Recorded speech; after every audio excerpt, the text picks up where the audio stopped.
গল্পটা আমার আর মিতু, আমাদের প্রথম কথা, প্রথম দেখা আর প্রথম ভালো লাগা। ওয়েট সব থেকে ভালো হয় শুরুর থেকে শুরু করি। সময়টা 2008-এর দিকে, ক্লাস 9-এ পড়তাম। ইন্টারনেট সম্পর্কে আমার তেমন একটা আইডিয়া ছিল না, কিন্তু আমার একটা বন্ধু ছিল রাব্বি, ওর আবার এদিকে ব্যাপক ইন্টারেস্ট। একদিন স্কুল থেকে বাসায় ফেরার পথে ও আমাকে প্রথমবারের মতো ফেসবুক আইডি খোলা শেখাচ্ছিল। এমবি কার্ড দিয়ে কী করবো? এমবি কার্ড না কিনলে ফেসবুক কেমনে চালাবি? কেন? এই যে এখন কেমনে চালাইতেছি। আরে এখন তো ফ্রি ফেসবুক চালাইতেছস, ছবি টবি কিচ্ছু দেখতে পারবি না। ফ্রি ফেসবুকই বেস্ট ভাই, ছবি দেখা লাগবে না আমার। তোরা নিয়ে আর পারলাম না। সত্যি বলতে তখন পকেটের অবস্থা একদম টাইট থাকতো। প্রতিদিন বাসার থেকে 10 টাকার বেশি পেতাম না, তাও সেটা আবার টিফিনের দুটো সিঙ্গারা খাওয়ার টাকা। তো একদিন স্কুল থেকে বাসায় ফিরে ছাদে বসেছিলাম, রাব্বির কথা মতো ফেসবুকে র্যান্ডমলি ফ্রেন্ড রিকোয়েস্ট দিয়ে যাচ্ছিলাম। যে করেই হোক আইডিতে নাকি 5,000 ফ্রেন্ড বানাইতে হবে, তাহলে নাকি অনেক লাইক কমেন্টস পাবো। কিছুক্ষণ পর হঠাৎ দেখলাম একটা মেয়ে ফ্রেন্ড রিকোয়েস্ট অ্যাকসেপ্ট করছে। নাম মৃত্তিকা। একটা নাম দুইবার দেওয়ার লজিক আমি ঠিক বুঝে উঠতে পারি নাই। যাই হোক, বেশি কিছু না ভেবেই আবার একটা মেসেজও করে দিলাম। আপনারা গেস করেন তো কী লিখছিলাম? হ্যাঁ, ওটাই, দুনিয়ার সবচেয়ে বোরিং মেসেজটা। হাই।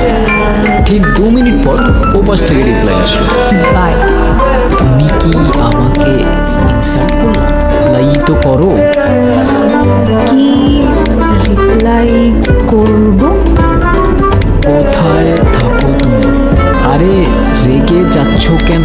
আমি তো তেমন কিছু বলিনি। আসলে আমি বয়েজ স্কুলে পড়ি, তো প্রথমবার কোনো মেয়ের সাথে কথা বলছি, তাই বুঝে উঠতে পারতেছি না কোনটা রেখে কোনটা বলবো। বাই, পরে কথা হবে। কেন ভাই, কোনো মেয়ের সাথে তোর প্রথম কথা হচ্ছে না, তুই বয়েজ স্কুলে পড়িস, ও এত কিছু জানতে চাইছে? কোথায় বলতে গেলি এত কথা? এরকম করলে কেউ জীবনে বার্তা দিবে? কিন্তু যে মেয়েটাকে আমি চিনি না, না কখনো দেখেছি, সে আমার মাথা থেকে কিছুতেই নামছিল না। পরের দিন ক্লাসে ঠিক মতো মনোযোগও দিতে পারিনি। সারাক্ষণ মাথার ভেতর ওই মেয়েটা ঘুরঘুর করছিল। ও কেন ফ্রেন্ড রিকোয়েস্ট অ্যাকসেপ্ট করলো আর কেনই বা চলে গেল, ঠিক বুঝে উঠতে পারছিলাম না। কালকে প্রথমবারের মতো একটা মেয়ে ফ্রেন্ড রিকোয়েস্ট অ্যাকসেপ্ট করছে। শিওর ফেকাই। ফেকারি কেন? এখন আবার রাব্বির কথাগুলো মাথায় বাজতে শুরু করলো। আসলে আবার ফেক আইডি না তো, আর বুঝবো বা কী করে? রিপ্লাই করবে কিনা তারই তো কোনো ঠিক নেই। যাই হোক, বাড়িতে ফিরেই একটা টেক্সট করলাম, তোমার নাম্বারটা দেওয়া যাবে? টেক্সট তো করে দিলাম, কিন্তু কোনো রিপ্লাই আর আসে না। রিলোড করতে করতে হাতের আঙুল ভেঙে যাচ্ছিল। তবে রিপ্লাই আসলো ঠিক 22 মিনিট পর। সরি, অচেনা কাউকে আমি আমার নাম্বার দিই না। বুঝতে পারছি, এটা তোমার ফেক আইডি। ফেক আইডি মানে? এই, তোমার নাম্বার আমি কল দিচ্ছি। আচ্ছা, এই নাও।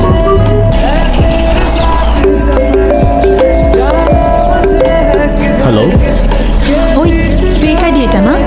হ্যাঁ, আমার তো তাই মনে হচ্ছিল। ও আচ্ছা, আর এখন কি মনে হচ্ছে? এখন তো মনে হচ্ছে হয়তো রিয়েল আইডি। এখনো হয়তো? দুইটা থাপ্পড় মারলে না একদম সব হয়তো টয়তো বের হয়ে যাবে। ওই হ্যালো, বয়স কত তোমার? কিসে পড়ো তুমি? আমি ক্লাস 8-এ, আর মেয়েদের বয়স জিজ্ঞেস করতাম। তুমি যদি ক্লাস 8-এ পড়ো, আমি তোমার সিনিয়র, আর সিনিয়রদের সাথে রেসপেক্ট দিয়ে কথা বলতে হয়, জানো না? সরি, আমি আসলে একটা সিনিয়র টিনিয়র মানে, যে আমাকে রেসপেক্ট করে আমি তাকে রেসপেক্ট করি। আচ্ছা, তোমার নামটা এত কঠিন কেন? মৃত্তিকা। আর 2বার কেন দিছো এক নাম? আরে ফেসবুক অ্যাকাউন্ট খুলতে গেলে ফার্স্ট নেম লাস্ট নেম চায় না, তো ফার্স্ট নেম তো দিয়ে দিলাম, এখন লাস্ট নেমে কি দিব? তাই ওইটা 2বার দিয়ে দিয়েছি, কারণ যদি আবার ফ্যামিলিকেও চিনে ফেলে তাই। মৃত্তিকা, তোমার নামটা অনেক কঠিন। আচ্ছা, কঠিন হলে তুমি একটা নাম দিয়ে দাও। মৃত্তিকা থেকে মিতু। হ্যাঁ, তোমাকে আজকে থেকে আমি মিতু বলে রাখবো, ওকে? মিতু নামটা কিন্তু অনেক কিউট আছে। এরপর থেকে অলমোস্ট প্রতিদিন ওর সাথে কথা হতো। এক প্রান্তে আমি আর এক প্রান্তে মিতু, দুজনকে কী করলাম প্রতিদিন বিকালে সব শেয়ার করা হতো। এমন একটা অবস্থা যে দুজনের সাথে কথা না বলে একটা দিনও থাকতে পারতাম না। কোনো ছাড়া এই ভালোবাসাগুলো সবচেয়ে ম্যাজিক্যাল হয়, তাই না? কিন্তু একদিন বিকালে হঠাৎ করেই মিতু কল ধরছিল না। ওই দিন যে কি টেনশন হচ্ছিল ভাই, আমার লাইফের কোনো ক্রিকেট ম্যাচ নিয়েও এত টেনশন করি নাই আমি। সেদিন রাতে বাড়ির ছাদেই ঘুমিয়ে পড়ি, আর পরদিন বিকালে মিতুরই কল আসলো। হ্যালো মিতু, তুমি ঠিক আছো? তোমার কিছু হয়নি তো? না, কি হবে আমার? কালকে সারাদিন তোমার ফোন বন্ধ ছিল, কল দিলা না যে? কেন? প্রত্যেকদিন যে কল দিতেই হবে এমন কোনো মানে আছে নাকি? কালকে কল দিতে পারি নাই, এর জন্য চাও সরি। It's okay. কিছুক্ষণ মিতু কোনো কথা বলছিল না, তারপর হঠাৎ করেই মিতু বলল, আমার সাথে দেখা করবা? করবো। কোথায় আসবো বলো? রসুলপুর, এটা এত দূর আসতে পারবা তুমি? আমি আসবো, কালকেই আসবো আমি। আচ্ছা, রাখলাম, মা আসতেছে। আমি সত্যি আসবো কিন্তু কালকে। মিতু দেখা করতে আসবে কিনা জানি না, কিন্তু আমি ঠিকই চলে আসলাম রসুলপুরে। জীবনে প্রথম একা আর এত দূরে আসলাম। আসার রাস্তাটা খুব একটা কঠিন না হলেও বেশ কাঠখড় পেরিয়ে আসতে হয়েছিল। মিতুর দেওয়া বর্ণনার মতো প্রত্যেকটা জিনিস রসুলপুরের সাথে মিলে যাচ্ছিল।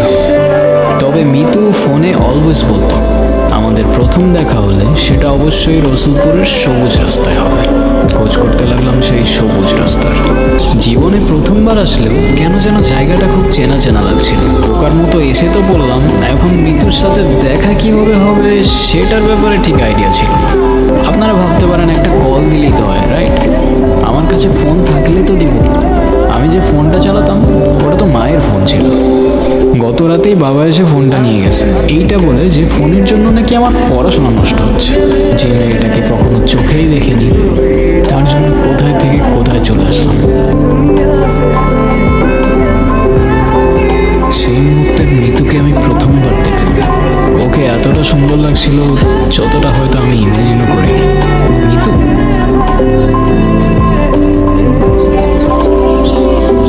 সানি, হ্যাঁ কেমন আছো? এই তো আলহামদুলিল্লাহ। তুমি? ভালো। তুমি না বলছিলা আমাদের যেদিন প্রথম দেখা হবে তোমার ফেভারিট জায়গাগুলো তুমি ঘুরে দেখাবো আমাকে?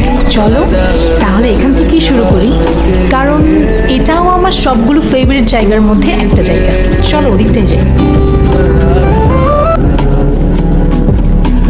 आजा करे फिर वही शरारतें, तू भागे